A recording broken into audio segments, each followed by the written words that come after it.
హైదరాబాద్ మాదాపూర్లోని శిల్పారామం వేదికగా జరుగుతున్న లోక్మంథన్లో ప్రపంచంలోని అతిపెద్ద కలం ప్రత్యేక ఆకర్షణగా నిలిచింది.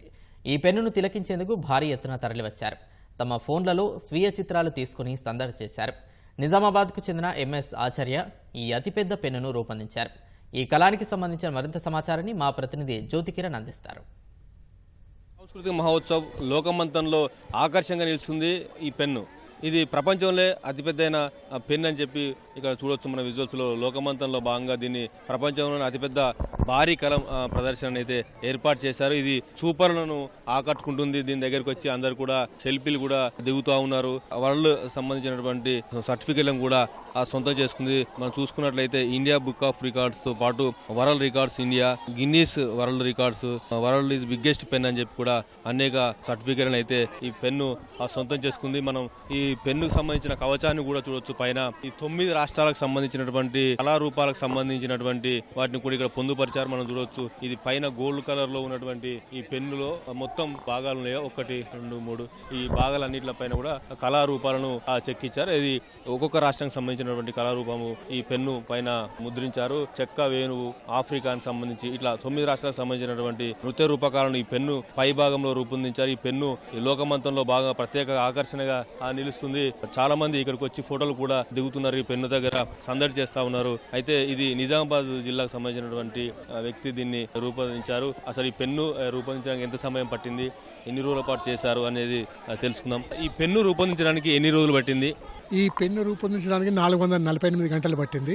ఇది మన ప్రపంచంలో సుపరిచితమైనటువంటి పెన్ను. 2010లో రూపొందించడం జరిగింది. 2011లో దీని ఆవిష్కరణ తర్వాత దీనికి Guinness book of world record జరిగింది.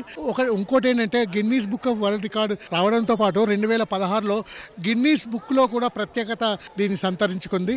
ఇది భారతీయ సమైక్యత సాధన కోసం చేసినటువంటి ఈ పెన్ను రూపాన్ని 2011లో ప్రకటించిన ప్రకారంగా భారత ప్రధానికి మన దేశ ప్రజల తీపి జ్ఞాపిక అందించాలనే ఆలోచన ఏదైతే ఉందో దాన్ని ఇప్పటికైనా మన ప్రధానికి అంకితం చేద్దామనే ఆలోచన మాకుంది. ఇది భారతీయ సమైక్యతా సందేశంగా మేము భావిస్తా ఉన్నాం. ఈ పెన్ను పై భాగంలో ఏదైతే గోల్డ్ కలర్ ఉందో దీనిపైన కళారూపాలను కూడా చెక్కారు కదా. ఎన్ని రాష్ట్రాలకు సంబంధించిన కళారూపాలు, ఏ రాష్ట్రానికి సంబంధించిన? రకరకాల ఉన్నాయండి.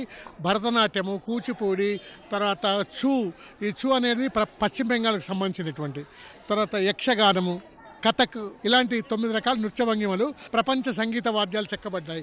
ఒకసారి చూస్తే జపాన్కి సంబంధించింది కానీ, జర్మనీకి సంబంధించింది కానీ, సామిల్, అట్లాంటి అనేక రకాలుగా మనం చూడొచ్చు. దీనిపైన ప్రేక్షకులు వచ్చి ఇక్కడ చూస్తున్నారు కదా, ఎట్లాంటి స్పందన వస్తుంది వాళ్ళ నుంచి? ఎట్లాంటి స్పందన ఉంది? ఎప్పుడైతే మనం ప్రధానికి అంకితం చేద్దామన్న ఒక ఆలోచన వచ్చింది.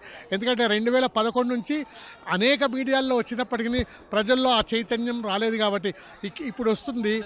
ప్రధానికి ఎప్పుడు అంకితం చేయబోతా ఉన్నారు? దీనికి సంబంధించిన సమాచారాన్ని ప్రధాని కార్యాలయానికి అందించారా? లేదు, ఇది మా ఈరగోని శ్రీనివాస్ గారు అని ఆల్రెడీ పిఎంఓ ఆఫీస్కి 8-9 నెలల క్రితమే ఈ సమాచారం పంపించడం జరిగింది. కాబట్టి మరి సమాచారం అక్కడి నుంచి వచ్చిన తర్వాత మాత్రమే స్పందించడం జరుగుతుంది. ఈ పెన్ను తయారు చేయడం కోసము ఎంత వ్యయం ఖర్చు అయింది? ఎంత ఖర్చు చేశారు? 3.5 లక్షలు 4 లక్షలు ఖర్చు అయిందండి. ఇది పెన్ను తయారు చేసిన వ్యక్తి చెప్తున్నది.